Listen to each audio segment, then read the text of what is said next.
This right here is my DIY deadlift platform with a flipping logo. Cost me less than £200. And I'm going to explain to you why I built it myself and how I flipping built it. So you can do it yourself if you want to. But the first problem I realised was a standard deadlift platform is normally 8 foot by 4 foot. I had 8 foot, but if I did 4 foot, it would have took way too much of the room. So after a bit of measuring, I realised 3 foot, it's still gonna flipping work. So now materials wise, there's not much to put together for a deadlift platform. So what you need is a softwood plywood and a hardwood plywood. The softwood is the layer at the bottom, the hardwood is on top. I only have one layer of softwood at the bottom. However, standard deadlift platforms have 2 layers. The reason I only opted for one was it's cheaper, and I'm going to be using bumper plates on the platform. If I was to use iron plates, then I'd recommend 2 layers of softwood and a layer of hardwood on top. So I went to B&Q, got a softwood and a hardwood. These are in 8x4, but you can get these cut at B&Q for free. The 2 pieces of plywood were 18mm each. But then I realised, fellas, 8 foot doesn't fit in my flipping car. So I had to get him to chop the softwood in half. So I've got a 4x3, 4x3. But if you have a car big enough or a van, just get an 8x3 or an 8x4 at the bottom. But what I had to do was I glued the 2 pieces of wood at the bottom together with Gorilla Glue, and then I also put some more support at the bottom with a little bracket. Once that's connected, you need to find the middle, and that's where you're going to put your hardwood on top. Again, I use wood glue for this. I recommend using Gorilla Glue because this glue is flipping strong.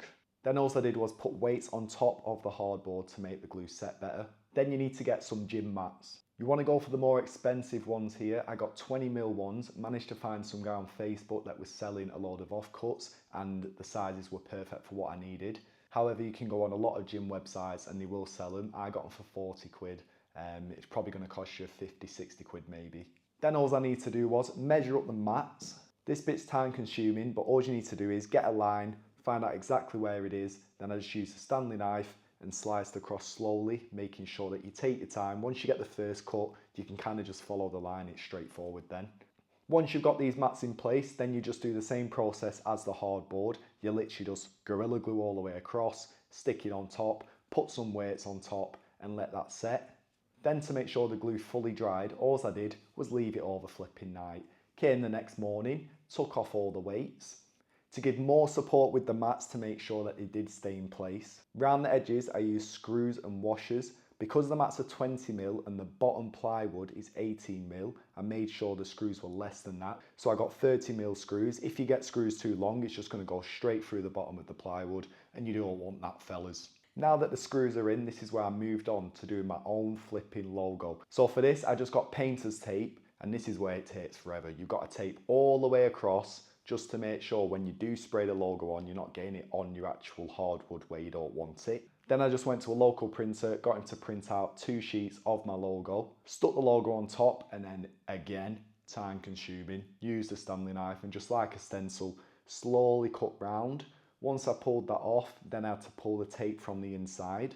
Now time to spray. I just got spray paint, sprayed across, let it dry every 15-20 minutes and did about 2 to 3 layers.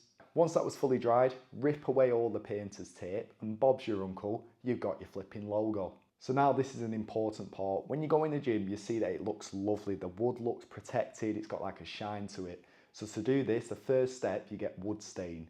Give it a coat of wood stain, Bob's your uncle, let that dry, give it 4 hours at least. Then you need to get some polyurethane varnish. For this, I would recommend doing at least 2 to 3 coats, giving it enough time to dry and putting another coat on and another coat and Bob's your uncle. It ends up looking like this. And as you can see, the steps are quite simple, it's just time consuming. And luckily enough, with my offcuts of mat and also the offcuts of plywood, because they were 8x4s and I didn't need that much, I managed to use these pieces to get myself a little squat rack, which weren't even my plan of action. So instead of spending thousands of pounds, I managed to do it myself for under £200, fellas, £168 to be exact. And that's all materials, everything you need. I'll be posting very soon the end finale of my home gym that I've been building for the last 2 to 3 weeks. And remember, subscribe, gym newbies to gym fellas, they're our flipping day.